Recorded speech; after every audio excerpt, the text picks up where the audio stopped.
Welcome to We Politics, brought to you by the Windsor-Essex Catholic District School Board. I'm your host, Rob Miller. During this series, we will be talking with the candidates from the two Windsor ridings and the Essex riding. All 17 candidates were invited. We will be talking with Cheryl Hardcastle after a short word from our sponsor. Are you passionate about a particular sport? Would you like to combine it with your education? Are you thinking about a career in one of the many rewarding construction-related trades? Do you love subjects like science, technology, engineering, or math? Take a look at the academies of the Windsor-Essex Catholic District School Board. You'll be glad you did. And years from now, you'll look back on your high school days as the best times of your life. The Academies of the Windsor-Essex Catholic District School Board. We're with you all the way. Cheryl Hardcastle is the NDP candidate in Windsor-Tecumseh.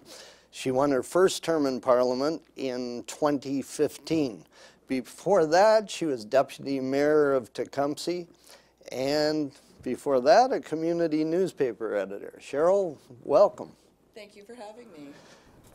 You just finished your first term in Parliament. What has persuaded you to run for another term?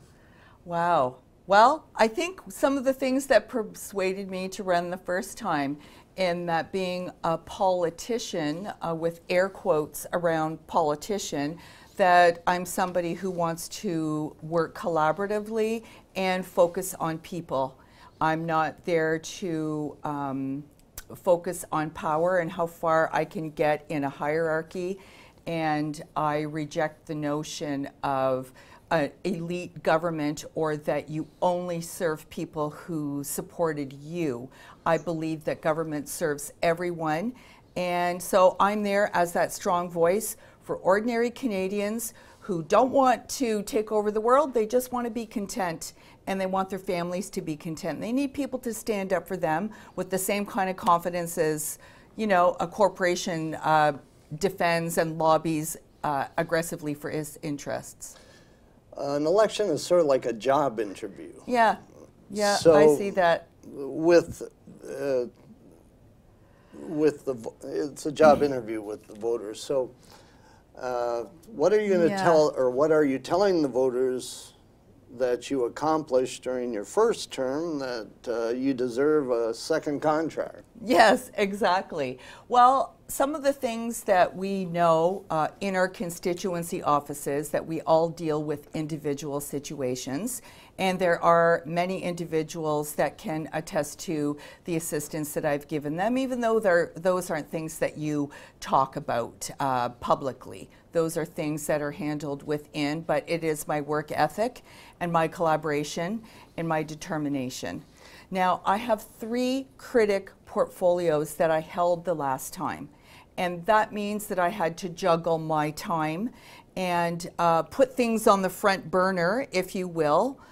Just like, you know, when you're preparing a big meal, I had 4 kids and who are all grown now, and I know what it's like to have to prepare meals and juggle my time and make sure certain things are ready and done at the right time. So with that perspective, I looked at, okay, the critic for sport. We had a crisis that came to a head with sexual abuse in sport.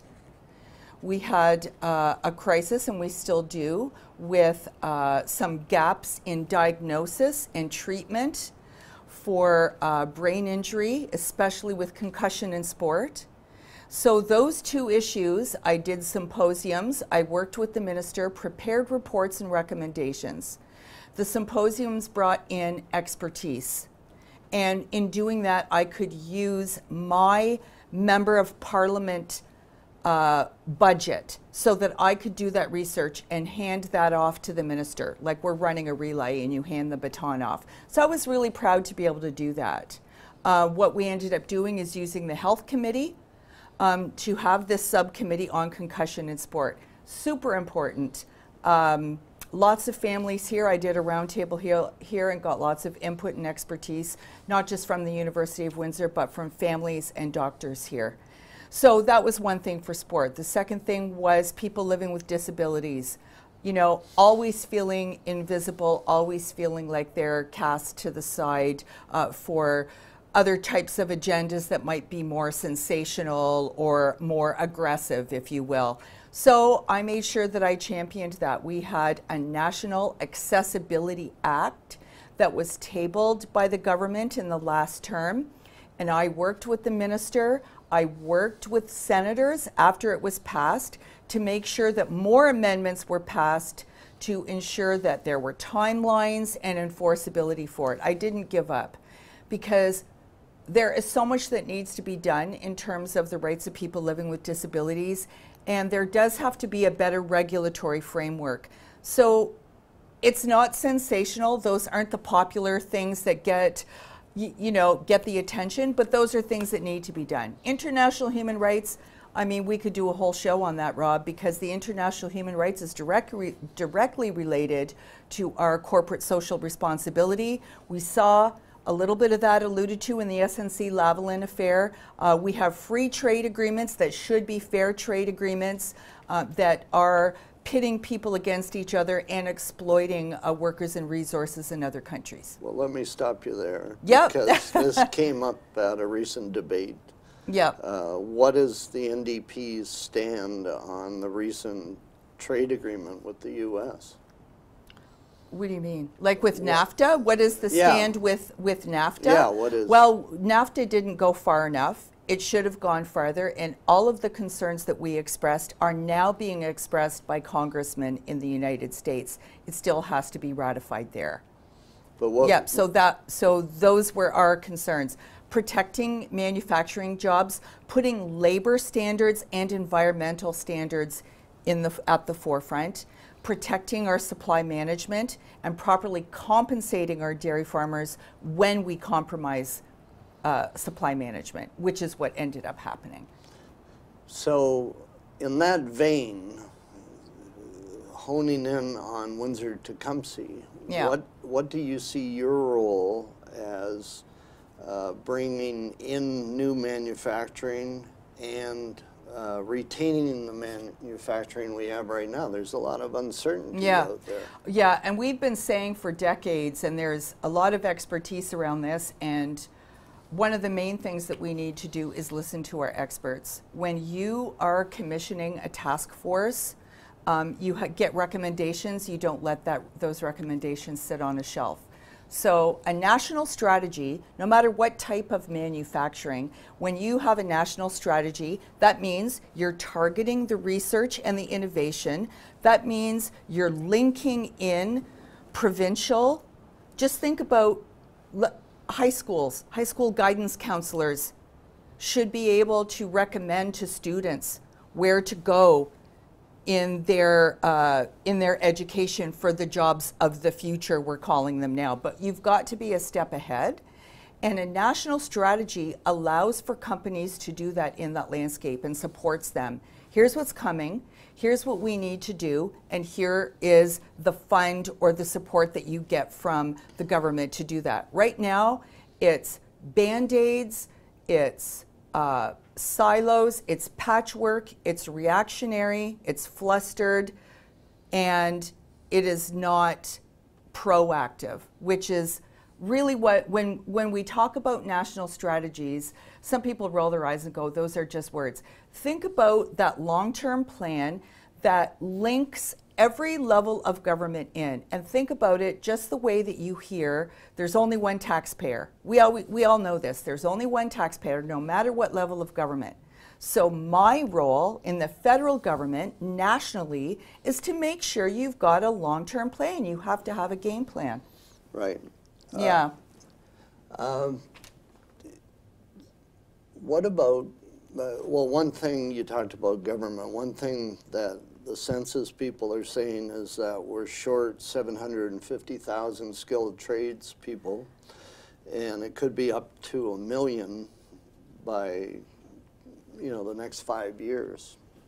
Yeah. Presumably part of your next term if you're reelected. Yeah. What do you see happening to bring in, if all the skilled tradespeople being trained right now were activated right now, we'd still be about 750,000 short. So that suggests to me, I don't know about you, but it suggests to me that we need immigrants to come in and fill some of those jobs. We hear that. We hear from employers that share with us that there are specific areas in expertise in the labor market where we do need people, and we need expertise from all over. We send our expertise working in the United States, for instance, and you know, in the healthcare field, in automotive research, in engineering. So it does happen. And just going back to a long-term strategy, that's a glaring number. And we all have young people in our lives who are paying an unreasonable amount of student debt and don't have a guarantee for a job. Some go back for a second degree. This is where, when we talk about a long-term plan, that we could have been linking our strategies already and recognizing this and rolling out. There are so many young people today who would say to you, somehow I missed that memo.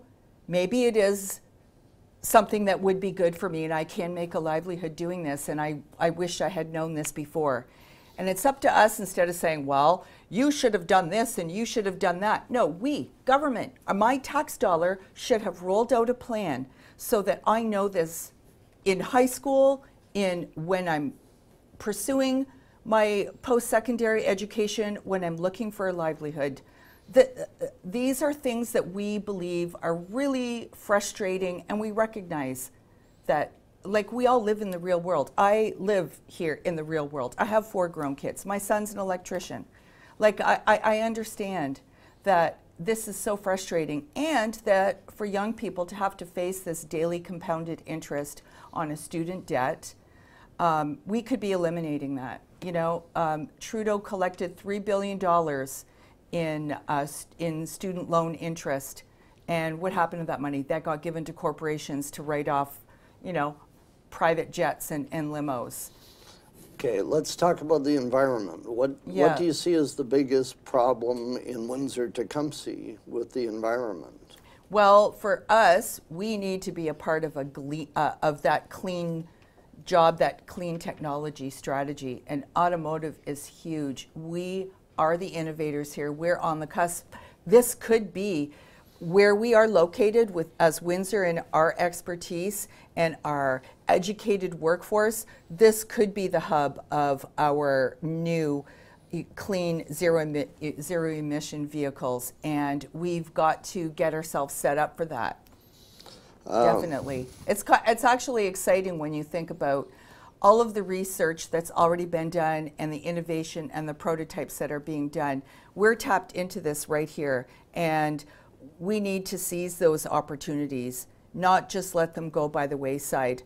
I'll give you an example. I meet people who live in Windsor that are working on some of the experimental or electric vehicles that are under the Rivian banner now, for instance. And these are people that used to work for GM under the, what was that called? A masthead, the Pontiac banner. Yes. So we know that the people are here and ready and willing, but you have to be coordinated, because the government is involved. The government is providing subsidies. Make no bones about it. So if you're doing it, there's got to be a strategy. You've got to have a strategy, this national strategy we're talking about, which means there's strings attached to these dollars. That's what it means for the taxpayer. So I'm really excited about that here in Windsor. And Tecumseh, the rest of Essex County, we can be benefiting from that clean economy, but you've got to have this plan that's ready to be rolled out. You talked about supply management earlier with regard to the NAFTA renegotiation. Yeah. What about the other farms, like in, you know, because supply management's specific to milk and poultry and eggs and things like that. Yeah. What about the small farms still existing in Windsor-Tecumseh? Well, they are small businesses, right? You should be able to pass on your family farm without paying a tax. That's what we believe. We should be supporting small businesses. All of these farmers use telecommunication in a way that their grandfathers would have scratched their heads. It's fascinating how they manage their land, how they harvest, how they cultivate, how they seed. Everything is done with technology, with GPS technology. And they've got to have that, they've got to have that fast internet speed to be able to efficiently use the kind of equipment that they're using. They're having to lease very specialized pieces of equipment that can provide that technology. There's a lot of challenges that they face as a small business, trying to be competitive in this environment and use the up-to-date technology that farmers are using today, and we need to support them in that. Okay. We've run out of time. We have. But it's time for you to tell the voters why you should be reelected. Oh, wow. Thank you very much. The time went by really fast. And I just want to tell people in Windsor, Tecumseh, and beyond in Essex County that I'm a determined and collaborative person who respects your role and the role of government. That government works for you. Government service is a reflection of your wishes and your desires. For a long time, I think people have watched government grow away from us, and it's become this separate entity. I hope that being a person that serves you in Ottawa, you really see that link and you see your voice. You see me standing up for regular people and for a common sense approach and for a responsible use of our tax dollars. I want to thank all Canadians for being a part of a wonderful democracy that we have, and it's so evident here in Windsor, Tecumseh, where we have a progressive, active community that takes care of each other, and I do know that there is a better role for government and that I can lead that. Thank you. Well, thanks for being here. Thank you so much for your time, Rob. Appreciate your campaign. Thanks. And thank you for joining We Politics. We'll see you next time.